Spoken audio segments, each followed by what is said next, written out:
जय जगन्नाथ बंधुगण आज आम जानिबा 21 मई 2024 मंगलवार दिन द्वादश राशि राशिफल विषय एही दैनिक राशिफल चंद्रंक गोचर गणना को नहीं आधारित एवं चंद्रंक गोचर गणना आम जीवन रे बहुत प्रभाव पकई थाए। तो आसंतु सर्वप्रथमे जानिबा आजिर तिथि और राशि नक्षत्र विषय। आज हेउची 21 मई 2024 मंगलवार बैशाख शुक्ल पक्ष त्रयोदशी संध्या 5:30 गते चतुर्दशी। आज चित्रा मल नक्षत्र प्रातः 5:46 गते स्वाति नक्षत्र। आज तुलाचंद्र ओहरात्र। आजिर सांवत्सरिक श्राद्ध त्रयोदशीर एकधिष्ठ पार्वण। आजिर शुभवेला प्रातः 5:13 रु दिवा 7:52 पर्यंत। आजिर सूर्योदय प्रातः 5:13। आजिर सूर्यास्त संध्या 6:27। आज घात चंद्र नास्ति एवं मकर राशि घातबार। आज बैगण खाइबा निषिद्ध। तो बंधुगण आसंतु जानिबा आजिर राशिफल विषय। ता पूर्वरु आम चैनल को जो मैंने नुआ करी आछंती तले थिवा लाल रंगर सब्सक्राइब बटन को दबाई आम चैनल को सब्सक्राइब करंतो ओ पाखरे थिवा घंटी बटन को दबाई ऑल रे सिलेक्ट करंतो काहेकि ना आमे अपलोड करिथवा प्रत्येक वीडियो रो नोटिफिकेशन आपण सर्वप्रथमे पाई परिबे। तो प्रथमे जानिबा मेष राशि विषय। आपणक सप्तम भाव रे चंद्रदेवंक गोचर आपणक सहयोगी द्वारा लाभ प्रदान करिबा। वाणिज्य व्यवसाय रे नूतन संपर्क प्रतिष्ठा हेबा जहा पारस्परिक लाभदायक सहभागिता रे परिणत हेबा। एही समय आपणक पई अत्यंत शुभ अटे एवं भाग्य आपणक सपक्ष रे रहिछि। पारिवारिक जीवन रे जीवन साथी पूर्ण समर्थन मिलिबा। संतान पक्षरु सुखद समाचार प्राप्ति हेबा। कर्म क्षेत्र रे जीवन साथी परामर्श सहायक सिद्ध हेबा एवं पति पत्नी संपर्क रे प्रगाढ़ता आसीब। भाई और बंधु मानकर समग्र संगठन आपणक मन को खुशी एवं आत्मविश्वास रे परिपूर्ण करिबा। विवाह योग्य व्यक्ति किछि भल प्रस्ताव आसी पारे। प्रेम जीवन रे मधुरता रहिबा एवं आर्थिक लाभ रे धीरे धीरे वृद्धि घटिबा एवं दीर्घकालीन योजना गुड़िकरू लाभ मिलिबा। योजनाबद्ध उपाय रे करा जाइथवा समस्त कार्य सर्वोत्तम सफलता हासिल करिबा एवं आपणक सामाजिक क्षेत्रर विकास हेबा। नूतन कार्यर रूपरेखा प्रस्तुत करिबे एवं आपण स्वास्थ्य संबंधित समस्यारू मुक्ति पाइबे। मानसिक सुख एवं शांति अनुभव करिबे। आज आपण ओं श्री महालक्ष्मी नमः मंत्र जप करंतो शुभ फल पाइबे। वृष राशि आपणक राशि स्थान षष्ठ भाव रे चंद्रदेवंक गोचर आपणक खर्च रे वृद्धि करिबा।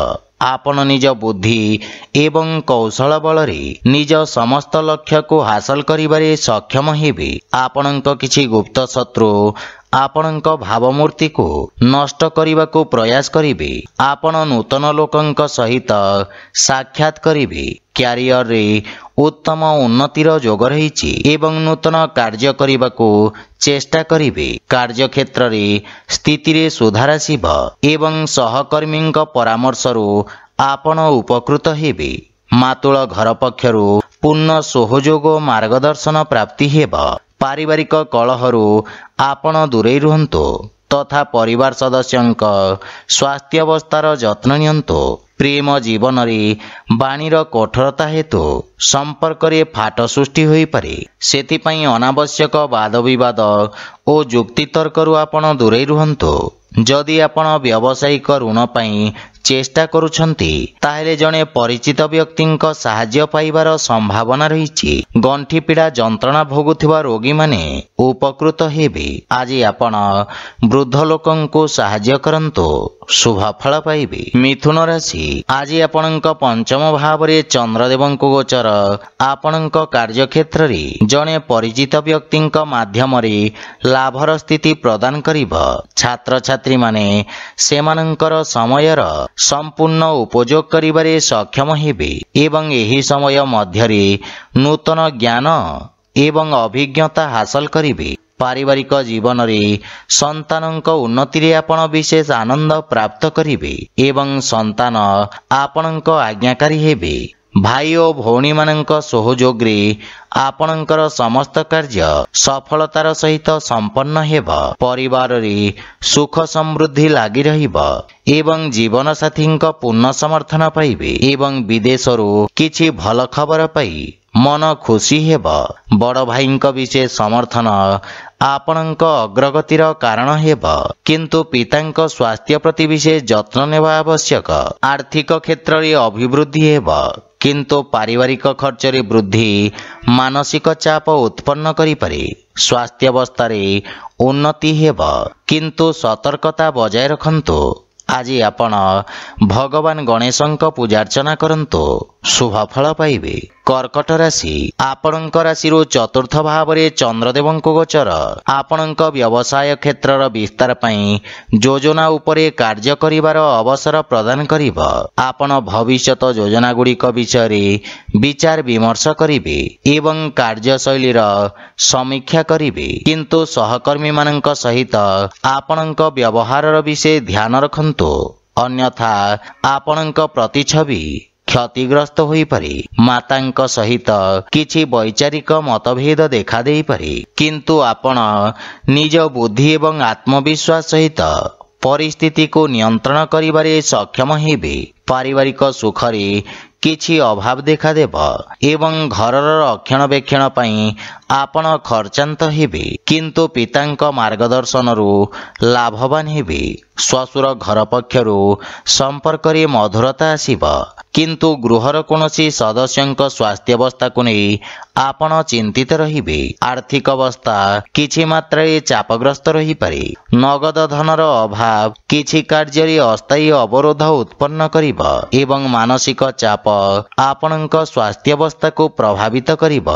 ସେଥିପାଇଁ ମନକୁ ଏକାଗ୍ର ଏବଂ ଶାନ୍ତ ରଖିବାର ପ୍ରୟାସ କରନ୍ତୁ।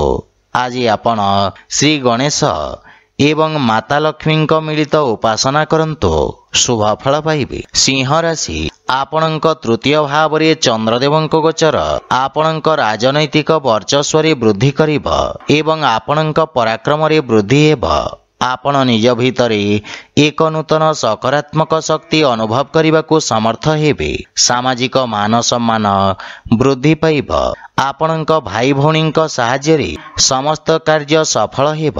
ପାରିବାରିକ ପରିବେଶ ସ୍ୱାଭାବିକ ରହିବ, କିନ୍ତୁ ଆପଣଙ୍କ ଭାଇ ଭଉଣୀମାନେ କିଛି ସମସ୍ୟାର ସମ୍ମୁଖୀନ ହୋଇପାରନ୍ତି। ଶ୍ୱଶୁର ଘର ପକ୍ଷରୁ କିଛି ବାଦବିବାଦ ଓ ମନମାଳିନ୍ୟର ସମ୍ଭାବନା ରହିଛି, ସେଥିପାଇଁ ବୁଝି ବିଚାରି କଥାବାର୍ତ୍ତା କରନ୍ତୁ। ଜୀବନସାଥୀଙ୍କ କିଛି ସ୍ୱାସ୍ଥ୍ୟ ସମ୍ବନ୍ଧିତ ସମସ୍ୟା ଦେଖାଦେଇପାରେ, ସେଥିପାଇଁ ମାନସିକ ଚିନ୍ତାକୁ ନିଜ ଉପରେ ପ୍ରଭାବୀ ହେବାକୁ ଦିଅନ୍ତୁ ନାହିଁ। ଆର୍ଥିକ ସ୍ଥିତି ଉତ୍ତମ ଅନୁକୂଳ ରହିଛି ଏବଂ କୌଣସି ପ୍ରକାର ଗୁପ୍ତ ମାର୍ଗରୁ ଧନ ପ୍ରାପ୍ତିର ସମ୍ଭାବନା ରହିଛି, କିନ୍ତୁ ସ୍ୱାସ୍ଥ୍ୟାବସ୍ଥାରେ ଅନିୟମିତ ରକ୍ତଚାପ ଜନିତ ସମସ୍ୟା ଦେଖାଦେଇପାରେ, ସେଥିପାଇଁ ସ୍ୱାସ୍ଥ୍ୟାବସ୍ଥାକୁ ଅଣଦେଖା କରନ୍ତୁ ନାହିଁ। ଆଜି ଆପଣ ଭଗବାନ କୃଷ୍ଣଙ୍କୁ ତୁଳସୀ ଦଳ ଅର୍ପଣ କରନ୍ତୁ, ଶୁଭ ଫଳ ପାଇବେ। କନ୍ୟା ରାଶି, ଆପଣଙ୍କ ଦ୍ୱିତୀୟ ଭାବରେ ଚନ୍ଦ୍ରଦେବଙ୍କ ଗୋଚର ଆପଣଙ୍କ ବାଣୀକୁ ପ୍ରଭାବଶାଳୀ କରିବ ଏବଂ ଆପଣଙ୍କ ବ୍ୟକ୍ତିତ୍ୱରେ ଏକ ନୂତନ ଆକର୍ଷଣ ହେବ। ଲୋକମାନେ ଆପଣଙ୍କ ଠାରୁ ପରାମର୍ଶ ଏବଂ ମାର୍ଗଦର୍ଶନ ପ୍ରାପ୍ତ କରିବେ। ବକ୍ତୃତ୍ୱ ଏବଂ ଲେଖନୀ ସମ୍ବନ୍ଧିତ ବ୍ୟବସାୟର ଖ୍ୟାତି ବିସ୍ତାର ହେବ ଏବଂ ନୂତନ ସୁଯୋଗ ମିଳିବ। ଆପଣଙ୍କ ବାଣୀର ମଧୁରତା ଆପଣଙ୍କ ସମ୍ପର୍କରେ ଏକ ନୂତନ ସତେଜତା ଆଣିବ। ପାରିବାରିକ ଜୀବନରେ ସୁଖ ଏବଂ ସମୃଦ୍ଧତା ଆସିବ। ଆପଣ ଜୀବନସାଥୀଙ୍କ ଠାରୁ ସମ୍ମାନ ପ୍ରାପ୍ତ କରିବେ। ସାନ ଭାଇ ଭଉଣୀଙ୍କ ଠାରୁ ସ୍ନେହ ପାଇବେ ଏବଂ ସେମାନେ ଆପଣଙ୍କୁ ଅନୁସରଣ କରିବେ। ପ୍ରେମ ସମ୍ବନ୍ଧ ପାଇଁ ସମୟ ଉତ୍ତମ ଅନୁକୂଳ ରହିଛି ଏବଂ ପୂର୍ବରୁ ଲାଗି ରହିଥିବା ଦୂରତ୍ୱ ଦୂର ହେବ। ଆର୍ଥିକ ସ୍ଥିତି ଉତ୍ତମ ହେବାକୁ ଲାଗିବ। ଆୟର ନୂଆ ସ୍ରୋତରୁ ଧନ ପ୍ରାପ୍ତିର ଯୋଗ ରହିଛି। ଅଧିକାରୀ ବର୍ଗରୁ ଆପଣଙ୍କ କାର୍ଯ୍ୟକୁ ସମ୍ମାନ ପ୍ରାପ୍ତି ହେବ। ଛାତ୍ରଛାତ୍ରୀ ମାନେ ନିଜକୁ ଉପଯୁକ୍ତ ଭାବରେ ପ୍ରକାଶ କରିବାକୁ ସମର୍ଥ ହେବେ ଏବଂ ଉନ୍ନତିର ମାର୍ଗ ପ୍ରଶସ୍ତ ହେବ ଏବଂ ଆପଣଙ୍କ କାର୍ଯ୍ୟ ସବୁଠାରେ ପ୍ରଶଂସିତ ହେବ। ସ୍ୱାସ୍ଥ୍ୟାବସ୍ଥା ଉତ୍ତମ ଅନୁକୂଳ ରହିବ ଏବଂ ଶ୍ୱାସ ସମ୍ବନ୍ଧିତ ରୋଗରେ ସୁଧାର ଆସିବ। ଆଜି ଆପଣ ଗୋମାତାଙ୍କୁ ଖାଇବାକୁ ଦିଅନ୍ତୁ, ଶୁଭଫଳ ପାଇବେ। ତୁଳା ରାଶି, ଆପଣଙ୍କ ରାଶି ସ୍ଥାନରୁ ଚନ୍ଦ୍ରଦେବଙ୍କ ଗୋଚର ଆପଣଙ୍କୁ ପୂର୍ବରୁ ଚାଲିଥିବା କିଛି ସମସ୍ୟାରୁ ମୁକ୍ତି ପ୍ରଦାନ କରିବ। ଆପଣଙ୍କ ବ୍ୟକ୍ତିତ୍ୱରେ ଆକର୍ଷଣ ଏବଂ ସୌନ୍ଦର୍ଯ୍ୟ ଆସିବ। କାର୍ଯ୍ୟକ୍ଷେତ୍ରରେ ଆପଣ କରିଥିବା ପରିବର୍ତ୍ତନରୁ ସକାରାତ୍ମକ ପରିଣାମ ପ୍ରାପ୍ତି ହେବ ଏବଂ ଆପଣଙ୍କ ବ୍ୟବହାରିକ ଚିନ୍ତାଧାରା ଆପଣଙ୍କୁ ସମାଜରେ ସମ୍ମାନ ପ୍ରଦାନ କରିବ। ଛାତ୍ରଛାତ୍ରୀମାନଙ୍କ ପାଇଁ ଇଚ୍ଛାକୃତ କ୍ଷେତ୍ରରେ ଉଚ୍ଚଶିକ୍ଷାର ମାର୍ଗ ପ୍ରଶସ୍ତ ହେବ। କାର୍ଯ୍ୟକ୍ଷେତ୍ରରେ ଜୀବନସାଥୀଙ୍କ ପରାମର୍ଶ ସହାୟକ ସିଦ୍ଧ ହେବ ଏବଂ ଜୀବନସାଥୀଙ୍କ ସହିତ ସମ୍ପର୍କରେ ପ୍ରଗାଢ଼ତା ଆସିବ। ମାତାଙ୍କ ପକ୍ଷରୁ ଲାଭ ହେବାର ସମ୍ଭାବନା ରହିଛି ଏବଂ ବିଦେଶରୁ ସୁଖଦ ଖବର ମିଳିବ। ଭାଇ ଓ ସାଙ୍ଗମାନଙ୍କ ସହଯୋଗ ଆପଣଙ୍କୁ ଖୁସି ଏବଂ ଆତ୍ମବିଶ୍ୱାସରେ ବୃଦ୍ଧି କରିବ। ବିବାହଯୋଗ୍ୟ ବ୍ୟକ୍ତିଙ୍କ ପାଇଁ କିଛି ଭଲ ପ୍ରସ୍ତାବ ଆସିପାରେ। ପ୍ରେମ ଜୀବନ ମଧୁର ରହିବ ଏବଂ ରାଜକୀୟ ପକ୍ଷରୁ ଆର୍ଥିକ ଲାଭ ପ୍ରାପ୍ତି ହେବ ଏବଂ ଆର୍ଥିକ ସ୍ଥିତି ସୁଦୃଢ଼ ରହିଛି। ସ୍ୱାସ୍ଥ୍ୟାବସ୍ଥା ଉତ୍ତମ ଅନୁକୂଳ ରହିଛି। ଆଜି ଆପଣ ଗୋମାତାଙ୍କୁ ଖାଇବାକୁ ଦିଅନ୍ତୁ, ଶୁଭଫଳ ପାଇବେ। ବିଛା ରାଶି, ଆପଣଙ୍କ ଦ୍ୱାଦଶ ଭାବରେ ଚନ୍ଦ୍ରଦେବଙ୍କ ଗୋଚର ଆପଣଙ୍କ ରୋଜଗାର କ୍ଷେତ୍ରରେ କିଛି ବାଧାବିଘ୍ନ ସୃଷ୍ଟି କରିବ। କ୍ରୋଧର ଅଧିକତା ଆପଣଙ୍କ ପାଇଁ କ୍ଷତିକାରକ ହେବ। କୌଣସି ନିଷ୍ପତ୍ତି ନେବା ପୂର୍ବରୁ ଭବିଷ୍ୟତର ଯୋଜନା ବିଷୟରେ ଭଲ ଭାବରେ ଚିନ୍ତା କରିବା ଲାଭଦାୟକ ହେବ। ଛାତ୍ରଛାତ୍ରୀମାନଙ୍କୁ ନିଜ ଏକାଗ୍ରତା ବଜାୟ ରଖିବାକୁ ଅଧିକ ସଂଘର୍ଷ କରିବାକୁ ପଡ଼ିବ। ପାରିବାରିକ ଜୀବନରେ ବୈବାହିକ ଦାମ୍ପତ୍ୟ ଜୀବନରେ ସୁଧାର ଆସିବ, କିନ୍ତୁ ପ୍ରେମ ଜୀବନ ପାଇଁ ସମୟ ଅନୁକୂଳ ନୁହେଁ। ଧାର୍ମିକ ଆଧ୍ୟାତ୍ମିକ କାର୍ଯ୍ୟ ପ୍ରତି ଆପଣଙ୍କ ରୁଚି ବଢ଼ିବ ଏବଂ ଆର୍ଥିକ ସ୍ଥିତି ଉତ୍ତମ ଅନୁକୂଳ ରହିଛି ତଥା ଆର୍ଥିକ ଲାଭ ପ୍ରାପ୍ତ କରିବେ ଏବଂ ଅନାବଶ୍ୟକ ଖର୍ଚ୍ଚରେ ନିୟନ୍ତ୍ରଣ ଲାଗି ରହିବ। ବ୍ୟବସାୟୀମାନଙ୍କ ଆୟ ବୃଦ୍ଧି ପାଇବ, କିନ୍ତୁ କିଛି ଶାରୀରିକ ଅସୁବିଧାର ସମ୍ଭାବନା ରହିଛି। ଆଜି ଆପଣ ଶିବଲିଙ୍ଗରେ ଜଳ ଅର୍ପଣ କରନ୍ତୁ, ଶୁଭଫଳ ପାଇବେ।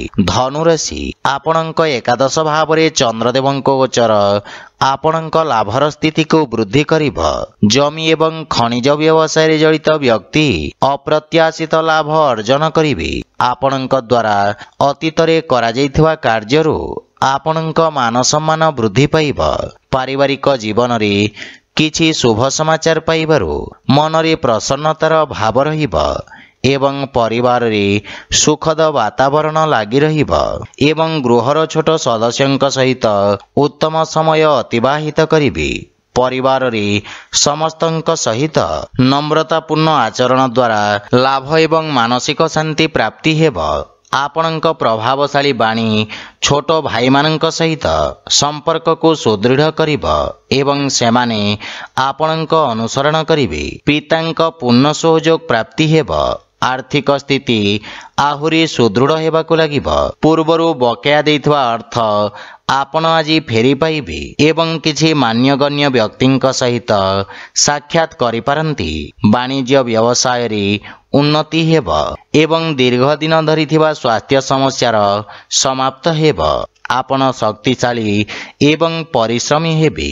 ଆଜି ଆପଣ ଗାୟତ୍ରୀ ମନ୍ତ୍ରର ଜପ କରନ୍ତୁ, ଶୁଭଫଳ ପାଇବେ। ମକର ରାଶି, ଆଜି କାର୍ଯ୍ୟକ୍ଷେତ୍ରରେ ନୂତନ ଯୋଜନା ଦ୍ୱାରା ଅଗ୍ରଗତି ହେବ। ବ୍ୟବସାୟୀମାନେ ନୂତନ ରୋଜଗାର ଏବଂ ଉନ୍ନତ ନିଯୁକ୍ତିର ସୁଯୋଗ ପାଇବେ। ଉଚ୍ଚ ଅଧିକାରୀଙ୍କ ସମ୍ପୂର୍ଣ୍ଣ ସହଯୋଗ ମିଳିବ। ରାଜକୀୟ ପକ୍ଷରେ ଜଡ଼ିତ ଲୋକମାନେ ଆର୍ଥିକ ଦୃଷ୍ଟିରୁ ଉପକୃତ ହେବେ। ନୂତନ ବ୍ୟବସାୟ ଆରମ୍ଭ କରିବା ପାଇଁ ଦିନଟି ଉତ୍ତମ ଅନୁକୂଳ ରହିଛି ଏବଂ ଲାଭର ସ୍ଥିତି ଉତ୍ତମ ରହିଛି। ଆପଣଙ୍କ ନୂତନ ଚିନ୍ତାଧାରା ଏବଂ କ୍ରାନ୍ତିକାରୀ ଭାବନା ଆପଣଙ୍କ କାର୍ଯ୍ୟକ୍ଷେତ୍ରରେ ଉତ୍ତମ ପରିଣାମ ପ୍ରଦାନ କରିବ। ପାରିବାରିକ ଜୀବନରେ ପିତାଙ୍କ ସହିତ ସମ୍ପର୍କ ସୁଦୃଢ଼ ହେବ ଏବଂ ପରିବାରରେ ଏକ ମନୋରମ ପରିବେଶ ରହିବ। ସନ୍ତାନ ଆପଣଙ୍କ ମାର୍ଗଦର୍ଶନର ଅନୁସରଣ କରିବେ ଏବଂ ଆପଣ ଜୀବନସାଥୀଙ୍କ ଭାବନାକୁ ସମ୍ମାନ କରିବେ। ପରସ୍ପର ପ୍ରତି ପ୍ରେମ ଭାବ ବୃଦ୍ଧି ପାଇବ।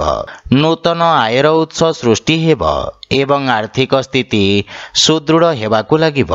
ସ୍ୱାସ୍ଥ୍ୟାବସ୍ଥା ଉତ୍ତମ ଅନୁକୂଳ ରହିଛି, କିନ୍ତୁ ଶ୍ୱାସ ସମ୍ବନ୍ଧିତ ରୋଗୀ ସାବଧାନ ରହିବା ଉଚିତ। ଆଜି ଆପଣ ହନୁମାନ ଚାଳିଶାର ପାଠ କରନ୍ତୁ, ଶୁଭ ଫଳ ପାଇବେ। କୁମ୍ଭ ରାଶି, ଚନ୍ଦ୍ରଦେବଙ୍କ ନବମ ଭାବରେ ଗୋଚର ଆପଣଙ୍କ ପାଇଁ ଭାଗ୍ୟବର୍ଦ୍ଧକ ରହିବ।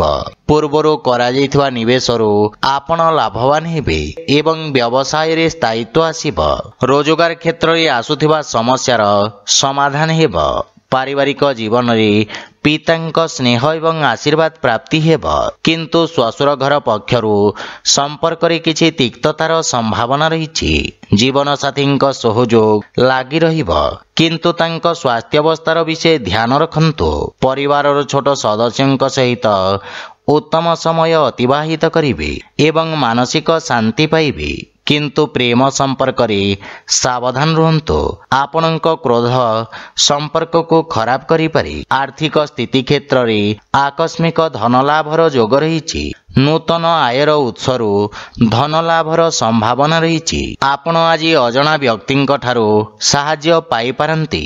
ଯେକୌଣସି କାର୍ଯ୍ୟରେ ଭାଗ୍ୟ ଆପଣଙ୍କୁ ସମର୍ଥନ କରିବ, କିନ୍ତୁ ପେଟ ସମ୍ବନ୍ଧିତ କୌଣସି ସମସ୍ୟା ଆପଣଙ୍କୁ ବ୍ୟଥିତ କରିପାରେ। ଜୀବାଣୁଜନିତ ରୋଗରୁ ସାବଧାନ ରୁହନ୍ତୁ। ଆଜି ଆପଣ ବଜରଙ୍ଗ ବାଣ ପାଠ କରନ୍ତୁ, ଶୁଭ ଫଳ ପାଇବେ। ମୀନ ରାଶି, ଚନ୍ଦ୍ରଦେବ ଆଜି ଆପଣଙ୍କ ରାଶି ସ୍ଥାନରୁ ଅଷ୍ଟମ ଭାବରେ ଗୋଚର କରିବେ। ସେଥିପାଇଁ ଆପଣଙ୍କୁ କିଛି ଆକସ୍ମିକ ସମସ୍ୟାର ସାମ୍ନା କରିବାକୁ ପଡ଼ିପାରେ। ଅନାବଶ୍ୟକ ଖର୍ଚ୍ଚ ଆପଣଙ୍କ ଆର୍ଥିକ ସନ୍ତୁଳନକୁ ନଷ୍ଟ କରିପାରେ। କାର୍ଯ୍ୟକ୍ଷେତ୍ରରେ ଅତ୍ୟଧିକ କାର୍ଯ୍ୟ ବା ଅସାମଞ୍ଜସ୍ୟ ସ୍ଥିତି ମାନସିକ ଚାପର କାରଣ ହେବ। ପରିବାର ସଦସ୍ୟଙ୍କ ସହିତ ଛୋଟ ପ୍ରସଙ୍ଗକୁ ନେଇ ମତଭେଦ ହୋଇପାରେ। ଦୈନିକ କାର୍ଯ୍ୟରେ ବ୍ୟବଧାନ ଉତ୍ପନ୍ନ ହେବ ଏବଂ ଭାଇ ଭଉଣୀଙ୍କ ସମ୍ପର୍କରେ ତିକ୍ତତା ଆସିବାର ସମ୍ଭାବନା ରହିଛି, କିନ୍ତୁ ମାତାଙ୍କ ସ୍ୱାସ୍ଥ୍ୟ ପ୍ରତି ବିଶେଷ ଧ୍ୟାନ ରଖନ୍ତୁ। ପ୍ରେମ ଜୀବନରେ ପରସ୍ପରର ଭାବନାକୁ ସମ୍ମାନ ଦେଇ ସମ୍ପର୍କ ସୁଦୃଢ଼ ହେବ। ଆର୍ଥିକ ସ୍ଥିତି କ୍ଷେତ୍ରରେ ଅନାବଶ୍ୟକ ଆର୍ଥିକ ଦେବାନେବାରୁ ଆପଣ ଦୂରେଇ ରୁହନ୍ତୁ। କୌଣସି ପ୍ରକାର ନିବେଶ କିମ୍ବା ଖର୍ଚ୍ଚ କରିବା ପୂର୍ବରୁ ସମସ୍ତ ଡକୁମେଣ୍ଟକୁ ଭଲ ଭାବରେ ଯାଞ୍ଚ କରନ୍ତୁ। କୌଣସି ବିଶ୍ୱସ୍ତ ବ୍ୟକ୍ତିଙ୍କ ସମର୍ଥନ ଆପଣଙ୍କ ପାଇଁ ସହାୟକ ହେବ। ବିଦ୍ୟାର୍ଥୀମାନଙ୍କୁ ନିଜ ଲକ୍ଷ୍ୟ ହାସଲ କରିବାକୁ ଅଧିକ ସଂଘର୍ଷ କରିବାକୁ ପଡ଼ିବ। ରୋଗ, ବିଷ ଏବଂ ଶତ୍ରୁମାନଙ୍କ ଠାରୁ ଆପଣ ସାବଧାନ ରୁହନ୍ତୁ ଏବଂ ସ୍ୱାସ୍ଥ୍ୟ ପ୍ରତି ବିଶେଷ ଧ୍ୟାନ ଦିଅନ୍ତୁ।